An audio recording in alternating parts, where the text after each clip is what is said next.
Okay, so today is the 8th of January 2022, and we'll talk about two architects. We'll start with Philibert, both of them connected with this day, the 8th of January. We'll start with the Frenchman, with Philibert Delorme, but unfortunately, I don't know what is going on here with my, okay. Okay, so Philibert Delorme, pronounced, if you can read that cryptical way of, expressing how the pronunciation should take place, but it's simple. Philibert Delorme, born in June 1514 and died on the 8th of January 1570. So he was not even 56 when he died. Was a French architect and writer, and one of the great masters of French Renaissance architecture.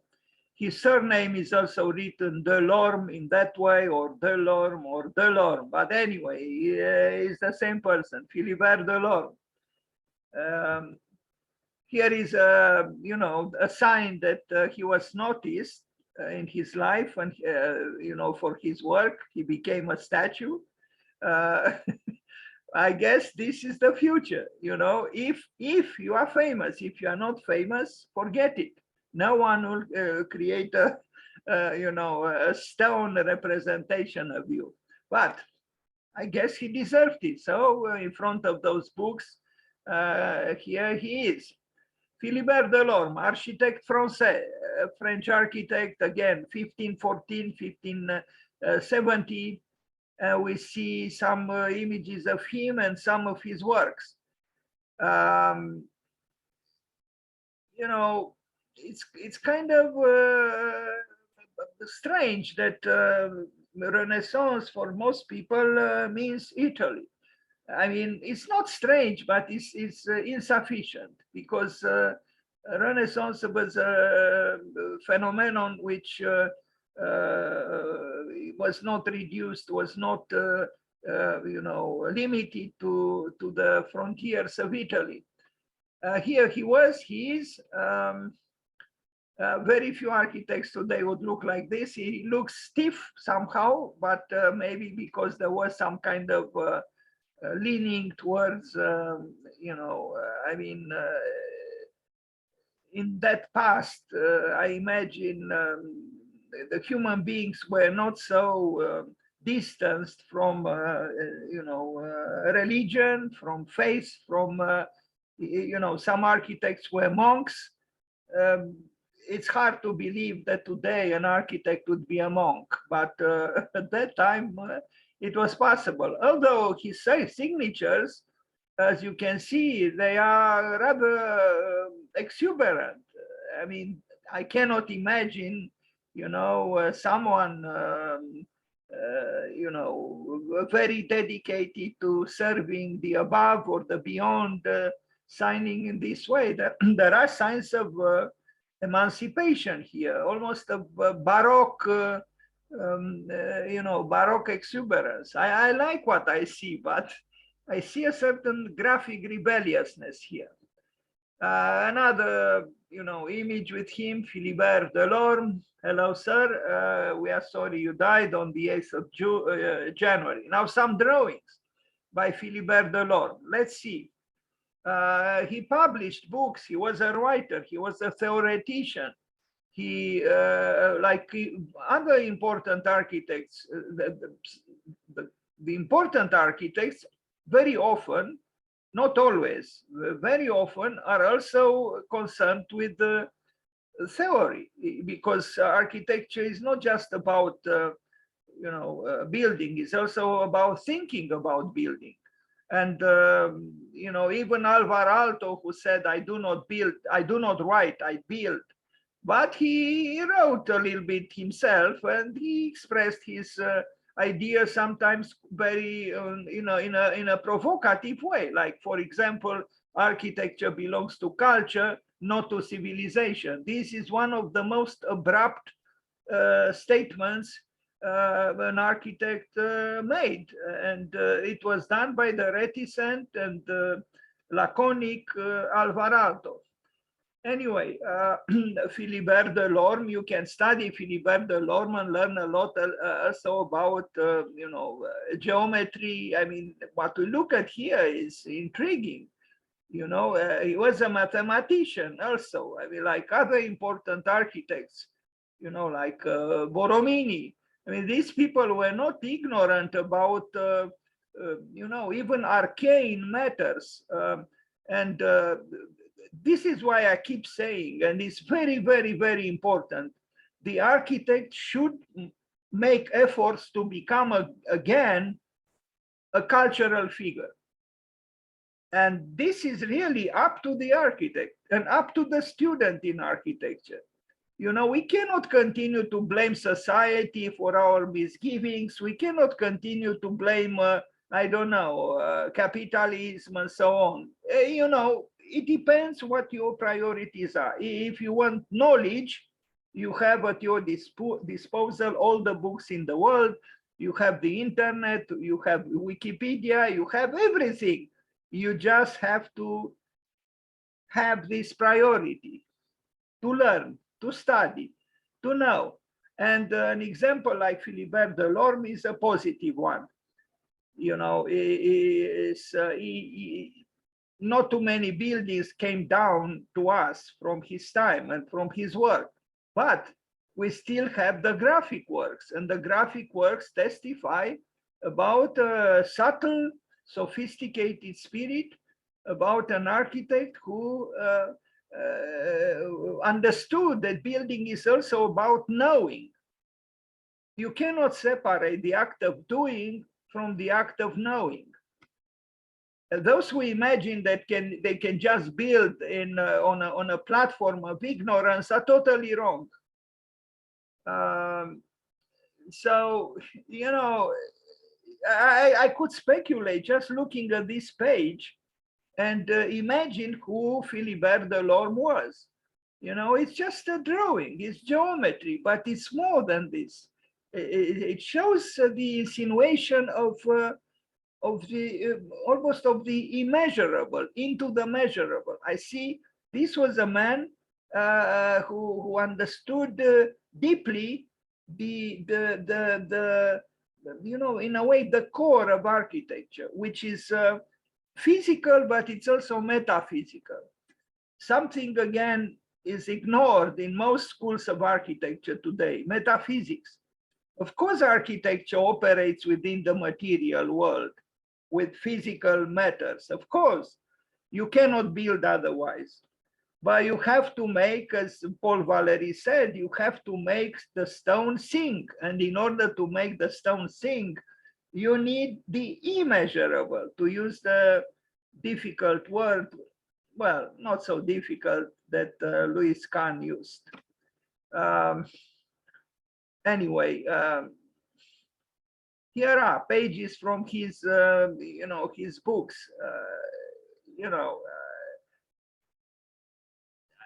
I mean, this man was obviously concerned with the art of, yes, with the art of building, of making. But there is more to it. We are going to see a work done by him where he also didn't neglect the winter solstice. Something we also continue to ignore, because when I made the presentation about the winter solstice, there was almost no one here. Who is interested in the winter solstice after all? That insignificant, totally unimportant cosmic little event, when we have the longest night and the shortest day. What would be the relevance of that for architecture, right? Well, I think we have to think twice. He invented this a special kind of carpentry for the roof. It says here, principe de la charpente dit à la Philibert Delorme ou Delorme. Du nom de cet architecte arbalètrier courbe composé de deux cours de planches et de taille d'assemblage par lierne claveté. Unfortunately, my French is deficient, Some of these words I do not know, but the drawing is probably explicit. And we are going to see pictures of this particular way of doing the carpentry work for the roofing that bears the name, his name actually, Delors.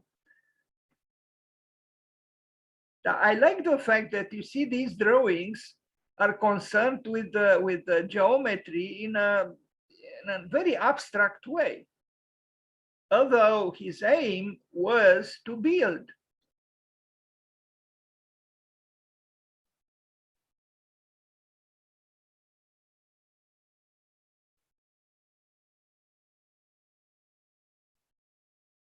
I mean, these drawings are almost modern. You know, they are not. I mean, maybe I have just a rather superficial reaction to them based exclusively on the eye, on what I see. But you know, there is here something that is almost it belongs to our time. It's an abstract drawing. It's almost irrational. It's not a placid drawing.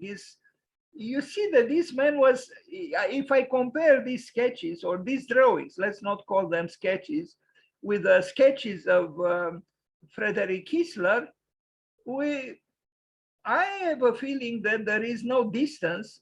There isn't much distance between Frederick Kistler and Philibert Delorme, although they were very and are very, very different architects and designers and belonging to very different times. Philibert Delorme lived in the 16th century, Frederick Kistler in the 20th.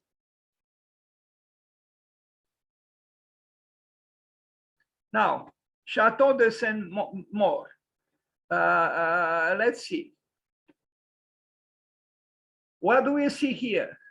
It is an interesting work, you know, and I mean, it was built in the 16th century, but you know, such works, I mean, this seems to be, is it a rendering? I'm a little bit confused. It looks almost like a rendering. The renderings done today are so perfect that it's confusing. You don't know, are you looking at a rendering or at a real thing?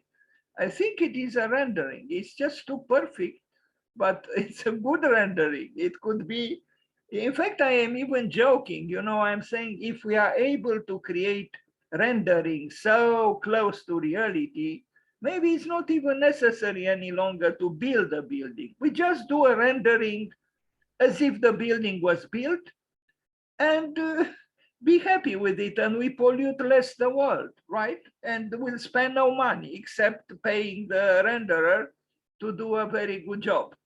I'm a little bit cynical, but not really. And especially at a time like ours, when we have so many problems of all kinds, maybe we should just do magnificent renderings and stop there. Don't build. As Leon Krier said, I'm an architect, therefore I do not build.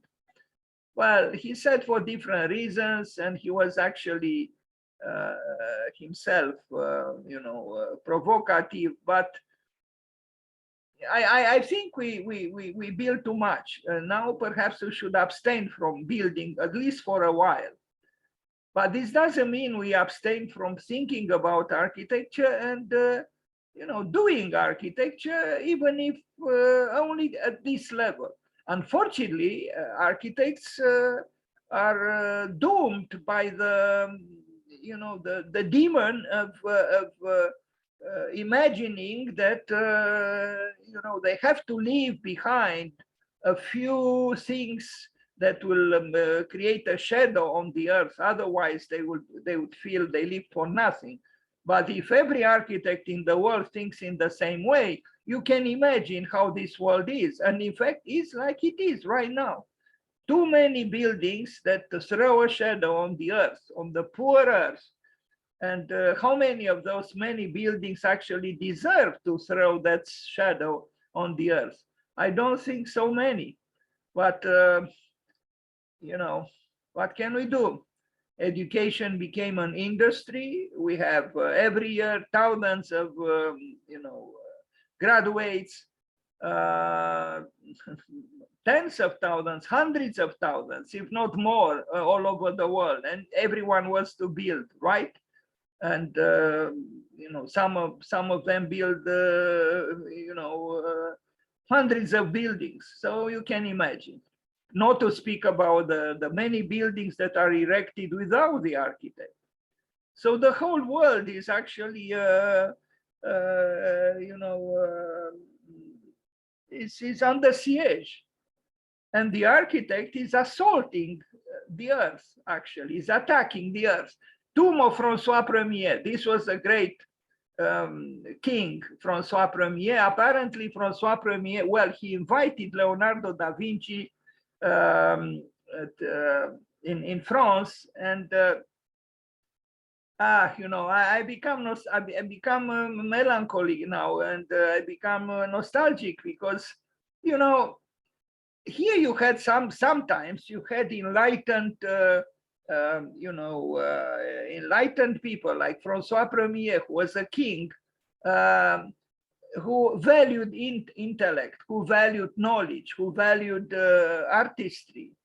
And where are those kings today, or those presidents?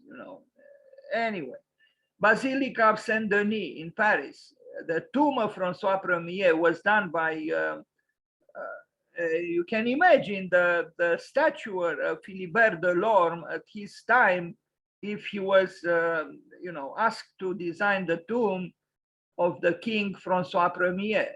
Not anyone would have been up to the job, but Philibert Delorme was. On the other hand, if we contemplate this tomb, we contemplate our future. I mean, you look at these souls, of the feet of the dead king in stone, and we have to be realistic enough and see ourselves. Of course, we are not going to have, the chance to become a monument, but this is the future. We are contemplating the future. Sooner or later, we'll arrive there in less majestic ways, but essentially is about the same thing. This doesn't differentiate really between a king and someone less famous. The monument, but there is something else. In today's world, architects very rarely think about death. We only think about life. How many architects today design, tombs? I don't know of, really. There were a few cases in the 20th century, Carlos Scarpa, the Brion Cemetery, then Aldo Rossi in Modena, then Eric Miralles near Barcelona. But most of the time, we ignore the other side of existence, which is death. This was not the case in the 19th century, for example, when many architects, including Louis Sullivan, designed tombs. The architect today is almost totally ignoring the afterlife. And this says something about the architect, something important, because I think if we neglect death, we also neglect life. They are correlative. You cannot be truly serious about life if you do not consider also the other side of existence, or the hourglass of existence, which is death. And this is not about morbidity, really. It's about actually being very realistic. As long as we continue to ignore what follows after life, after death, or death itself, I think the architect is depriving himself and herself of something important. Not to speak about the fact that to totally ignore spirit. In the schools of architecture, at least where we are, the word spirit is not even pronounced, as far as I know. Projects dealing with, spiritual matters, as far as I know, are ignored. We don't design churches, chapels, commemorative places, commemorative parks, temples. No, it is as if they are not connected with architecture. But the truth of the matter is, if you look back in history, like we look here at this picture, it's a very important, if not the most important part of life connected with architecture. But when we go outside of the country, or even inside the country, we visit other cities, other towns. What do we visit first? Most of the time, the church in the center of the town, and so on.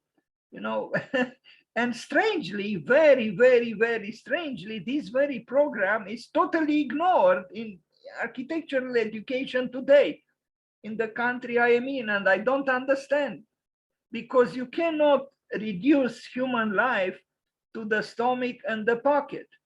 We also have a spiritual life. We have a contemplative life. What do we do to honor that side of life? Anyway, Chateau d'Annet, built for Diane de Poitiers, only one wing remains from 1547, 1555. But this work also is, in my opinion, very interesting. It's heterogeneous, it's hybrid, in a way it's impure.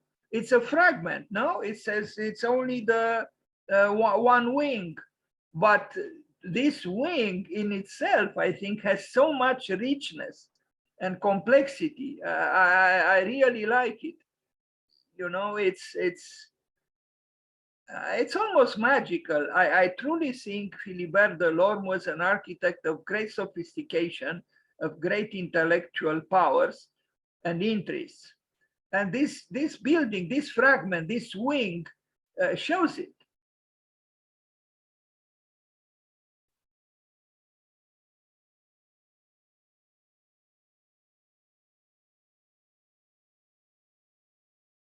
Now we know Diana is connected with hunting. Here there are, explicit, figurative elements which connect with that, understanding of Diane. But of course, this person was not the mythical Diane, but Diane de Poitiers. What I'm trying to say is, again, in this kind of architecture, myth and relationships between myth and the present, meaning the 16th century when this was built, was not neglected. The relationship was not neglected. Today we don't narrate anything. Our buildings do not tell a story, when in fact it could very easily tell a story. Let's say you have to build a building for, I don't know, an engineer, right? You make a house for an engineer and his wife. His wife is, let's say, a dentist. Well, I think you can establish or start a dialogue with the engineer and the dentist, and find out certain things about their lives, about their preferences, about their trips, about their preoccupations, their hobbies, and so on, also about their jobs, and try to express in the house you build for them, for an engineer and a dentist, something of the specificities of their lives, just as Philibert Delorme did in this building. Why are we not doing this? To personalize the building, to individualize it. We don't even think of such matters. We only think of space, but it's not enough. In my opinion, there is a great a great horizon of hope even in narrative architecture, an architecture which tells a story, to an extent at least. You know, this is also, I even used it for the you know, the invitation to the presentation today.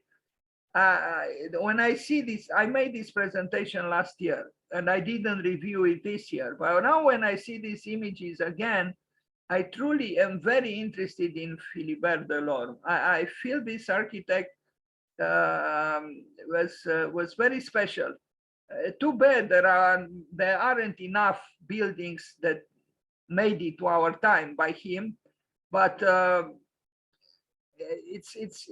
this is a cultured architecture, but he's not pedantically you know, literal. No, it's something here. It shows a solid culture that is filtered through his personality, and it's a creation. It's a creative work. It's not just an assemblage of quotations. I think Jaime Cantacuzino was right when he was talking about the columns at Persepolis, which are, you know, there are just some columns left. And he said these scattered columns are enough for the spirit. It's the same thing here. This wing from this larger building that Philibert Delorme built is enough for the spirit, but is enough not only for the spirit, but also for the eye, I would say. Because this fragment, although it is a fragment, refers to a whole which you can imagine. And somehow the whole is reflected back into the fragment. It exists in the fragment. So what I'm saying is the fragment is not as orphan as we might think it is. Who cares that the stone is not white, as Monsieur Le Corbusier would have liked it to be? I mean, I said it before and I will say it again. In my opinion, the cathedrals were never white, whatever Le Corbusier thought. Le Corbusier thought that, you know, of the time when Les Cathédrales étaient blanches. Well, in my opinion, they were never white, because, you know, how much white stone is there in the world? You know, stone is gray, and it becomes, you know, in time even more so. So, you know, the so-called whiteness of the cathedrals that Le Corbusier dreamt of was just wishful thinking, in my opinion. But there's nothing wrong with gray stone at all. In fact, Lina Bobardi loved you know, the stones. In fact, she loved them more than the diamonds. You know, the gray, maybe even dirty stone is not inferior to the diamond, whatever the bourgeois might think. Anyway, look at this ceiling. I mean, you know, is this a, I mean, it's a Renaissance work. It has elements of mannerism. It has, it even has elements of what I might call surrealism. I think it's beautiful, you know, and this vertigo, that it provokes, the vortex, is it's modern in a way, you know. I think Salvador Dali would have loved it.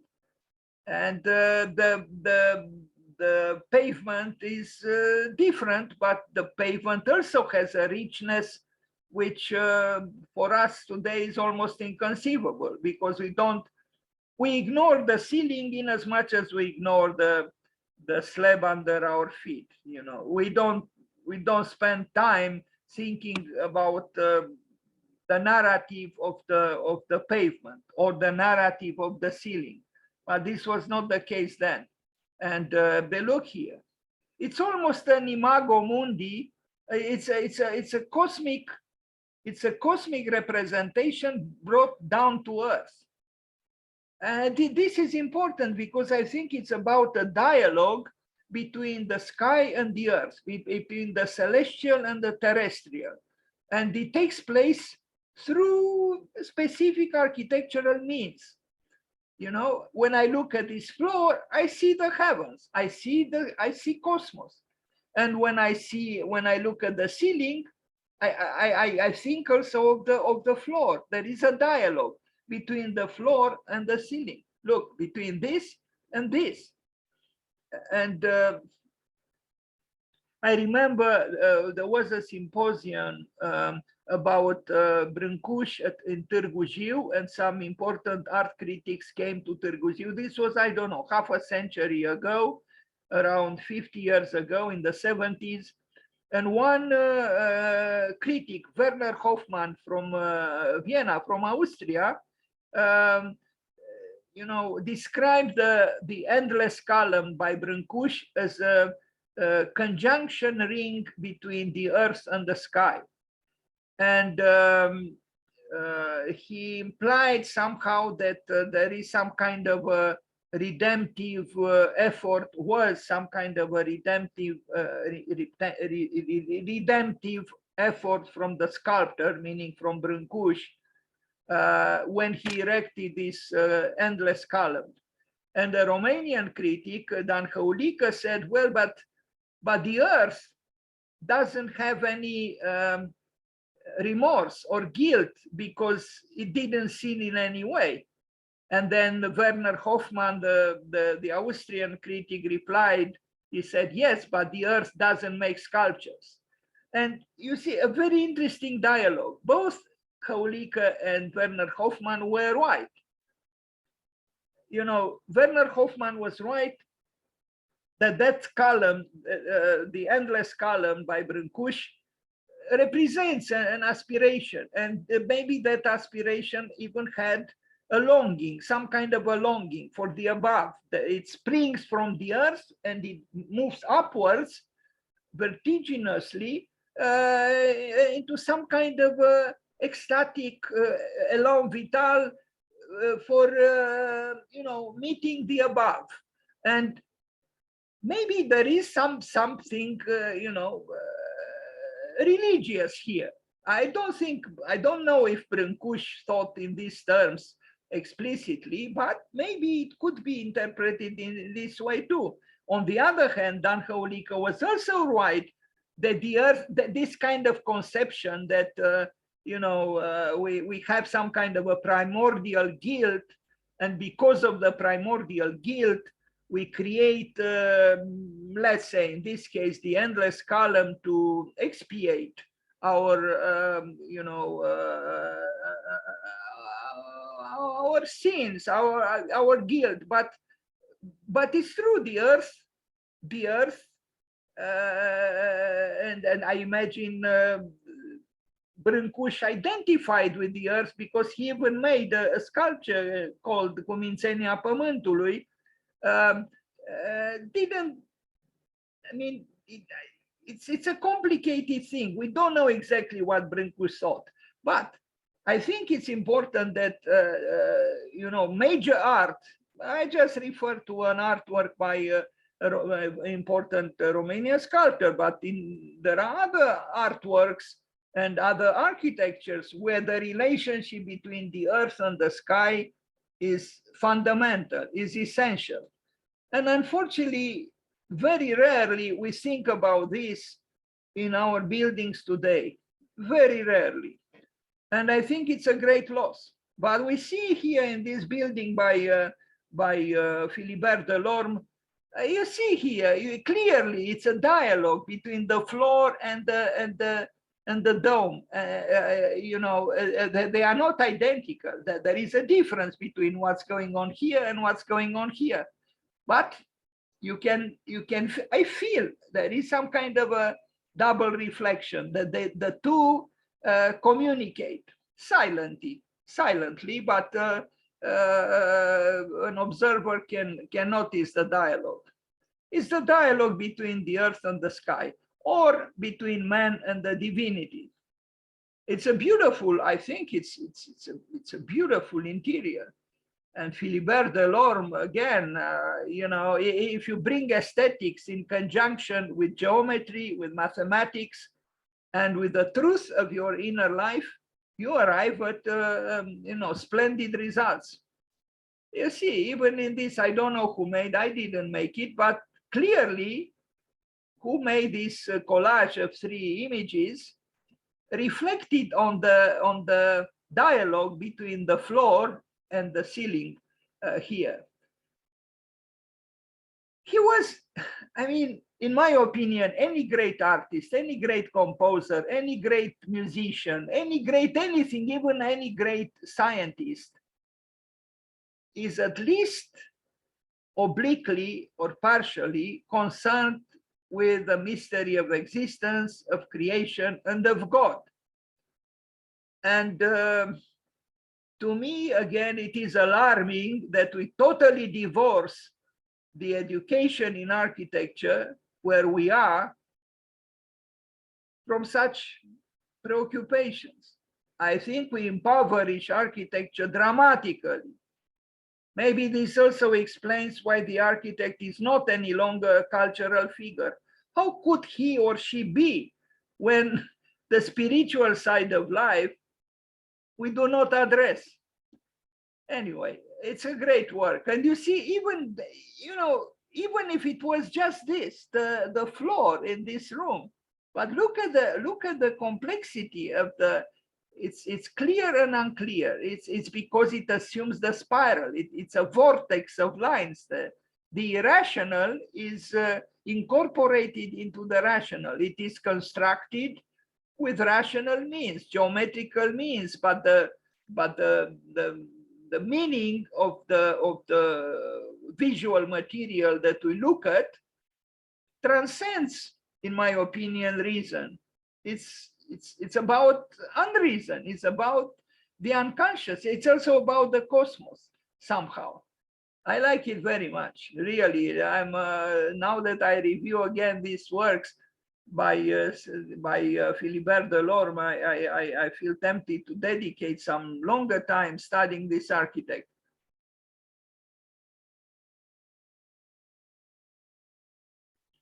Attribution du Château d'Aquigny. So it is attributed to him, this one. Some works are, you know, a little difficult to identify the creator because, you know, they are not signed, you know. Of course, these days, the publicity, the obsession with the signature, with authorship, we know exactly what something was done by someone. But that time, you know, people didn't have this obsession that we have today with so-called authorship. As I mentioned earlier, at some other time, I saw an exhibition with the works of Tadao Ando in the Museum of Modern Art in New York. And there was a very big wall, white wall, part of the exhibition, with a little sketch by him in the center of the wall. Like the sketch was, I don't know, 25 centimeters by 20 centimeters with a circle and a cross, something like this. But he signed on the wall twice, on the left lower corner and on the right lower corner. And I asked myself why, because everybody knew it was a retrospective, was a, you know, a personal exhibition of Tadao Ando. The wall was a wall, you know, it's not that, you know, one could have left the museum with the wall under his arm, so it had to be signed. Why did he sign it twice? You know, and then no cathedral is ever signed. So you see, two different mentalities, two different times. Today we sign even the most banal sketch. And in the 12th century, you know, in France, when they erected the great cathedrals, no one thought of signing. And of course, how could you sign a cathedral? It would be pathetic, no? You can't. And in the same way, this is not a cathedral, it's a smaller building, was not signed, and is attributed to Philibert Delorme. But who cares after all, you know? I mean, this tree doesn't care, the beautiful landscape around it, the autumn light, and so on. Completion of Saint-Chapelle at the Chateau de Vincennes, 1552. He, you know, sometimes it's difficult to know exactly what someone did because several people worked there and teams of workers and so on. He worked on the completion of Saint-Chapelle.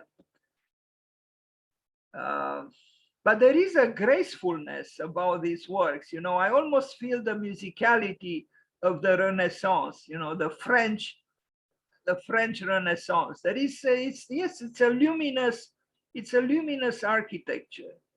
It's musical.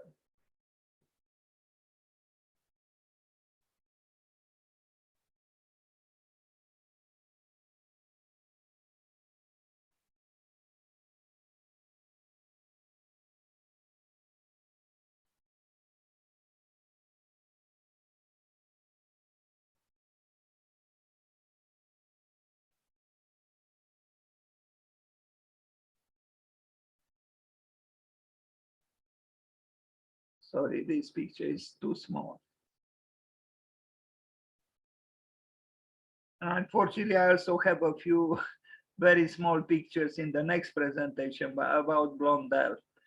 Now, chapel of another chapel, this chateau of Villers-Cotterêts, Chateau de Villers-Cotterêts.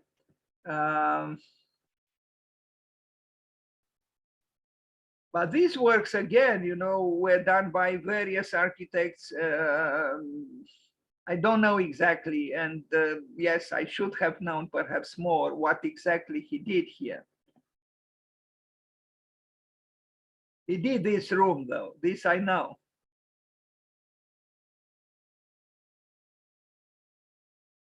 When I look at this room again, I am comparing because I think the relevance of the past is truly relevant, if I am to express myself in a dubious way, only to the extent that we can connect that past with our present.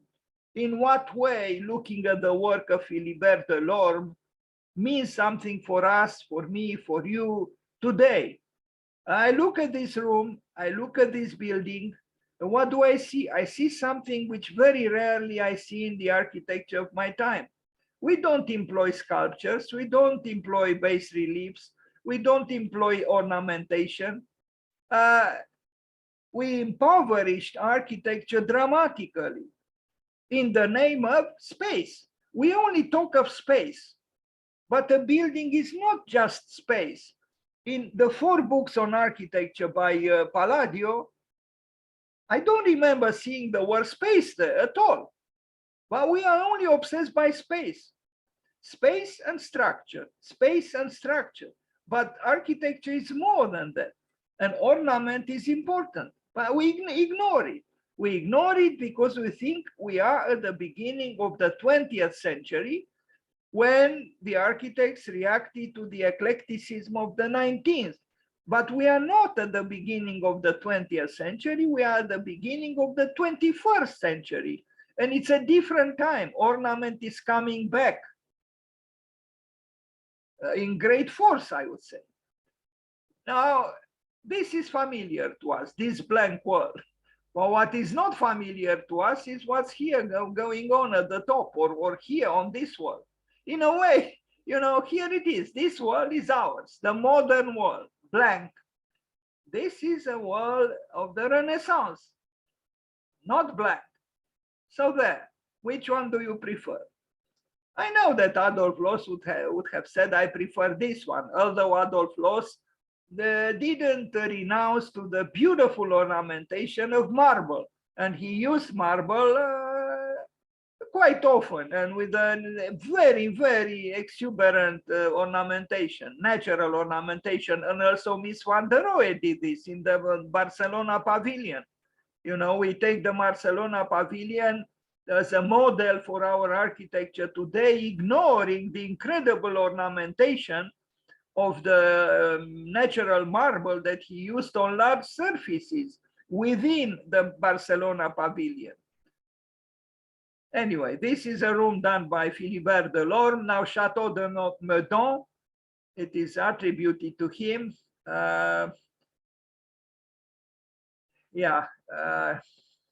Sorry about this picture. So again, this is Chateau de Meudon, attributed to him. Sometimes the, attributed to him could mean, yes, it is by him, but other times not. Chateau de Monceau, an engraving. And this is what it is today. So once it was like this. Today it is like this. Nature taking over. Nature, which Winnie Maas, about whom I talked yesterday from NVRDV, said the cities of the future will outsmart nature. I almost hear nature laughing, at such a foolish statement by a mortal, How could you outsmart nature? It's impossible. Plus, this kind of statement is so ridiculously arrogant, because by saying, our future cities will outsmart nature, this coincides with saying our future cities will outsmart God. Because as I said even yesterday, Frank Lloyd Wright, when he was asked if he believed in God, he said, I do, but I spell it nature. So if nature is God, or, in Frank Lloyd Wright's thinking, then outsmarting nature coincides with outsmarting God. That we are talking about, a very capable and interesting architect today, but making foolish statements. We cannot outsmart nature. This is ridiculous. And it is ridiculous even as a desideratum, as, why would you want to outsmart nature? Forget about the fact that it's impossible. Why would you want to do it? What's wrong with collaborating with nature, creating some kind of an harmony between man and nature? I know there is conflict too, but to reduce the relationship between nature and man only to conflict, I think is wrong. Anyway, it is clear, and it is clear even contemplating the Egyptian pyramids, which are also affected after thousands of years by what we call nature, the elements. Nothing lasts forever, made by man. So we cannot talk about, outsmarting nature, not to speak about the funny word outsmarting. Come on, please. By the way, smart, and since I mentioned Brâncuș made a statement, I dislike the smart ones, and I admire or love, I forgot exactly what word he used, the intelligent ones. But we are obsessed by smartness today. We value the smart ones, smartphones, smart cities, smart cars, smart refrigerators. Everything is smart except ourselves, Yes, I'm at war with my time because I find it ludicrous and ridiculous, to all this reference to smartness, when we are not smart at all. The refrigerator might be smart, smarter than us. The mobile phone is smart. The city is smart. Everything is smart except man. Anyway. Chateau de Paris. This was a very interesting one. Because he had a client here, I hope I have some text here. Yes, I should have had the text. Sorry, I will read now, but unfortunately it's in French. Le château est le pivot d'un calendrier solaire dont l'horizon est le cadran et les transparences des fenêtres, les aiguilles. And I will not read in French. in essence, is about this. He had a client who had esoteric knowledge, and he wanted Philibert Delorme to celebrate the winter solstice, the one which leaves the Romanians totally indifferent, through his building. So Philibert Delorme, let's see, Ancien Chateau, Temple Solaire. So he made this castle, in a way, a solar temple. And when the winter solstice happens, the light of the sun enters exactly in the axis of the building. This was not done by accident. This was you know, premeditated by the architect in conjunction with the client. I read here: le nombre d'or et les fréquences musicales ordonnent les proportions de l'architecture du monument construit en 1559 par le célèbre architecte Philibert Delorme pour un érudit féru d'ésotérisme. So his client had erudition knowledge and also esoteric knowledge on an exceptional site where the solstices were celebrated for 5,000 years. The solstices were celebrated for 5,000 years, and when we had the winter solstice just a few days ago, well, you know, in December, there was no interest at all in our country. I invited people, let's talk about the winter solstice. No interest in something that interested humankind for thousands of years. And here we are in the first 21st century, ignoring very important things. Why?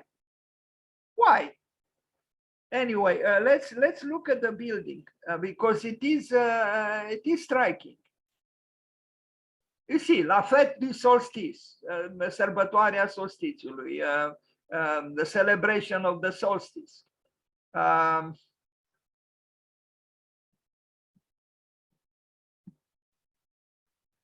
By the way of the solstice, both the summer solstice and the winter solstice, at Chateau, not just at Chateau de Thoiry, but in other places, I read that actually Christmas was initially in January, not in December. And the church moved Christmas, the birth of Jesus or Christ, close to the winter solstice in December, exactly because of the symbolism of the solstice. Why? Because at the winter solstice, the day begins to grow. It is the smallest, the shortest day at the winter solstice, and the longest night. So there is the longest darkness and the shortest light. And beginning, I forgot, was on the 22nd of December or 21st. Anyway, beginning with the winter solstice, the day slowly begins to grow. And it's the same symbolism with the birth of Christ. The birth of Christ, the birth of light, the birth of the day. It's really about the, symbolically, metaphorically, is about a beginning. That's why the winter solstice and the summer solstice, in a different way, are extremely important. And we ignore them. And why? Why do we ignore them? You know, look at this building by Philibert Delorme, how it is pierced by the sunlight at the solstice. Now, the truth is, I don't know if this is happening at both solstices, the summer solstice and the winter solstice. Maybe in one case it happens in the morning, and in the other case in the evening. So the sunrise and the sunset. But it's clearly, again, shown to us that Philibert Delorme was an architect, was concerned about the dialogue between the earth and the sky. As we saw it in the dialogue between the pavement inside that building that we saw and the dome, the ceiling.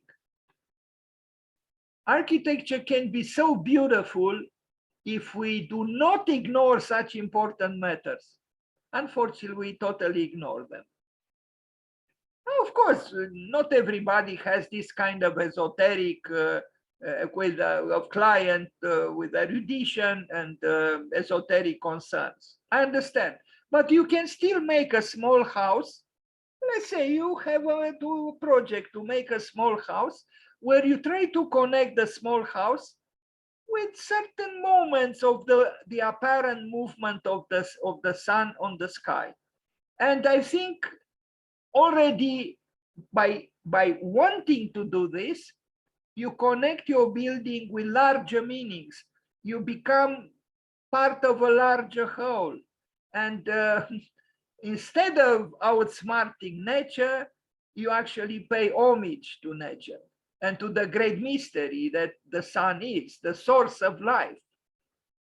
By ignoring the solstice, you actually ignore the sun. And by ignoring the sun, you ignore life. Nothing less, because the sun is the source of life. There wouldn't be life. We wouldn't be without the sun, not just the plants. Anyway, I'm not going to read this, but we see here, we see even the name of Pythagoras. I mean, my God, you know, architecture has to come back to spirit. Otherwise, it becomes unbearable. It loses all its nobility. Yes, we don't have noblemen any longer. We don't have, you know, very cultured people perhaps any longer. But we should become those cultured people and sensitive people and realize that the earth is a mystery, the sun is a mystery, cosmos is a mystery, and we are mysteries because we don't know who we are and what we are. We don't even have the, you know, the wisdom of Paul Gauguin to ask, who are we? Where do we come from? Where are we going? Do we ask ourselves such questions? Very rarely, I'm afraid. Look at this. This building, by saying hello to the sun through the solstice, becomes connected with cosmos. You know, I think it's beautiful, you know, to connect your you know, human, you know, the human product of your work to connect with the larger meanings. I think this is very important. We don't do it. That's why we remain trapped in the prose of banality. Now, Cour Philibert Delorme, this is a building that exists. It's called the court with his name, Philibert Delorme, at this hotel in Lyon from 1536. So let's see, in the late 15th century, this set of buildings belonged to the Bouillou, I'm not sure I pronounce correctly, family. In the second courtyard, we discover an architectural gem. The gallery on the Squinches, built by a young Lyonnais architect, later to become the architect royal, the royal architect, Philibert Delorme. On his return, so he was from Lyon, Philibert Delorme, just like Tony Garnier, and Lyon. By the way of Lyon, if the pandemic goes away and you arrive in France, please do go to Lyon, because not only Lyon has some very important architectural works, both from the past and the present, but you can find very important architectural names there, you know, Paul Prix, Massimiliano Fuchsas, besides the old Tony Garnier that I mentioned, now Philibert Delorme, but near Lyon is also La Tourette by Le Corbusier. And, you know, so there is a lot to see in the center of France. So let's continue to read. So this open gallery is decorated in the antique style and adorned on the inside with paintings and inscriptions. Two corbelled turrets on squinches support each corner of the gallery. Philibert Delorme's treatise of architecture presents this gallery as an architectural feat. And, this is what came down to us. I mean, it's maybe this is a picture before it. I hope it was. I mean, I don't know. It's possible it was refurbished, but I love what I see here. It's, remember those drawings that we saw at the beginning. It's something of that here. I don't have enough knowledge about mathematics and about technicalities, but visually, when I look at this, I see a connection between those studies, and it's actually very interesting, I think, and actually very modern. I think what we look at here is very modern because it's anti-classical almost. It's this asymmetry, and what's going on here is very, very interesting. I hope I have a better, yeah, here I guess we see, although I like more that picture. This is a courtyard. It's a, maybe not a very important part of the building, but but I think Philibert Delorme was correct in valuing a lot what's going on here. It's, I can look at this image and write an essay, maybe even a poem about the beauty of architecture and the complexity of architecture and the enlightening dynamic forces animating an asymmetrical architecture. I think it's very nice. Who think of, intersecting this beginning of an arch with what we see here? This is very creative.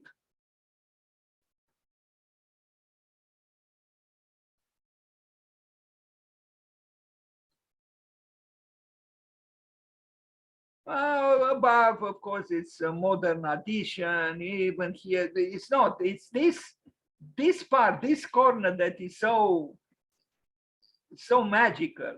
What we look at here. I would have loved to live here in this dark little room, maybe not very, very salubre or healthy environment, but I wouldn't care because it's the beauty and the sophistication of Philibert Delorme that would make this. I would be,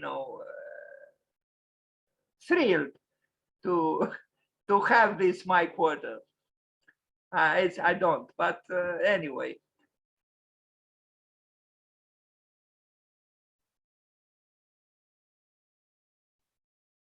No, not everything is formidable. I think what is formidable is here in this area here. It's I would understand why himself valued this architecture here. With this, it really is. It's. I consider it a modern work. Not what's here. No, not what's but here. Yes, these convexities and concavities, it makes me think also a little bit of Kant, but this is a different spirit, it's Renaissance, it's different.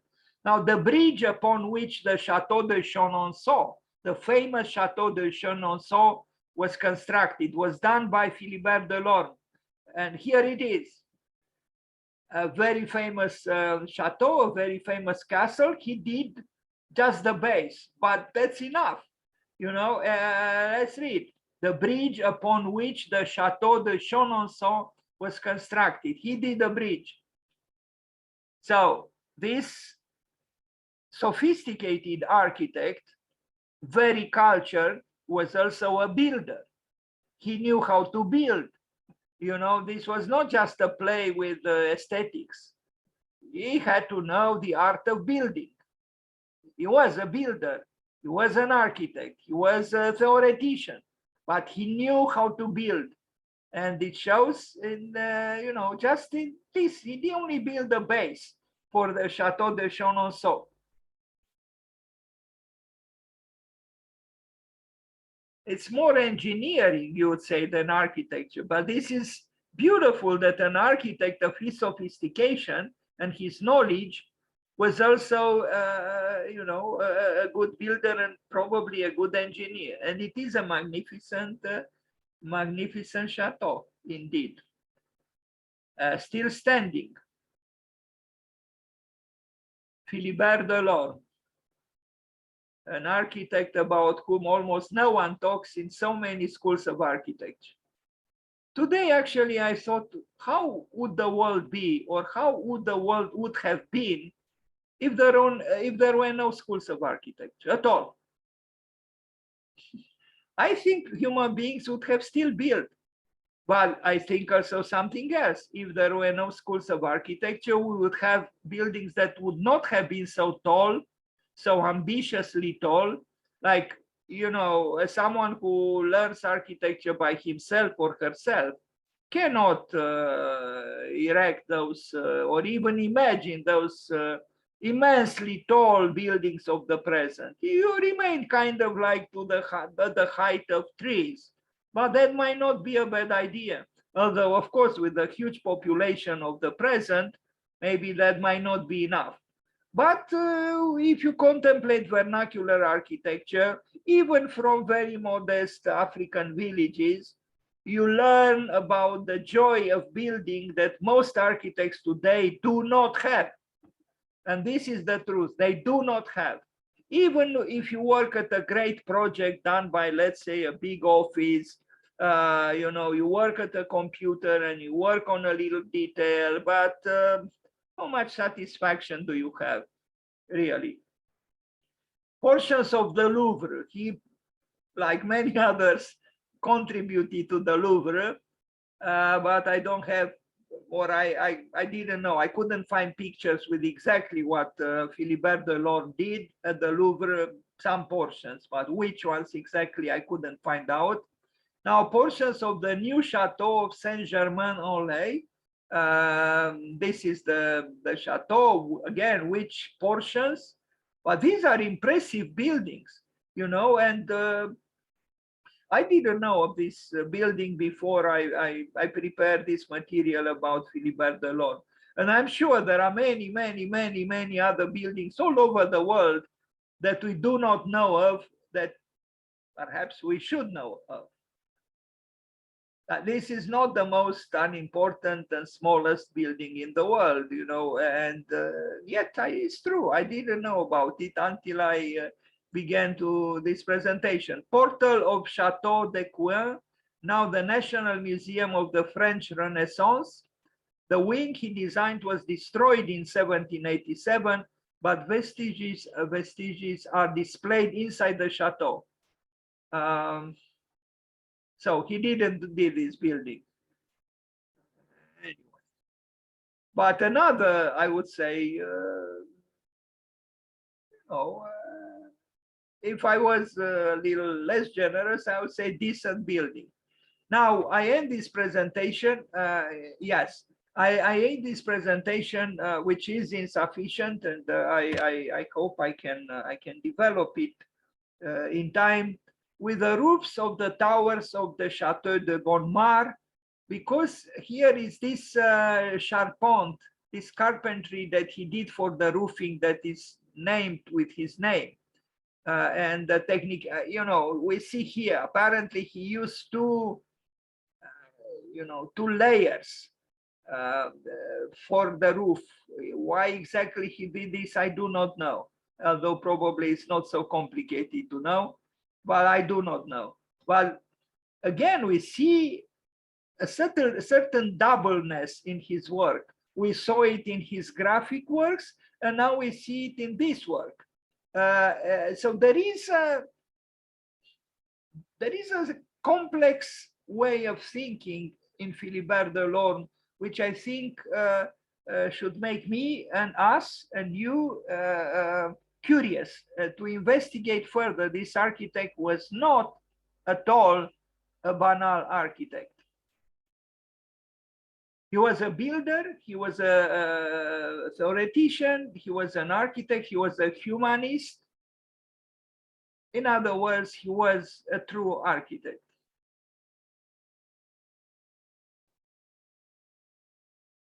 This is a beautiful photograph. I mean, because, you know, there is structure, but there is also a sensitivity which transcends the stringencies of structure itself. I'm not saying that it's although there is something almost ornamental here, although it's not explicitly ornamental at all. But the structure has a beauty which transcends, as I said, what the word structure usually conveys. Hello, Monsieur Philibert Delorme. We remembered you today on the 8th of June, of January 2022. And now we go to the second architect. Unfortunately, I'm not so fond of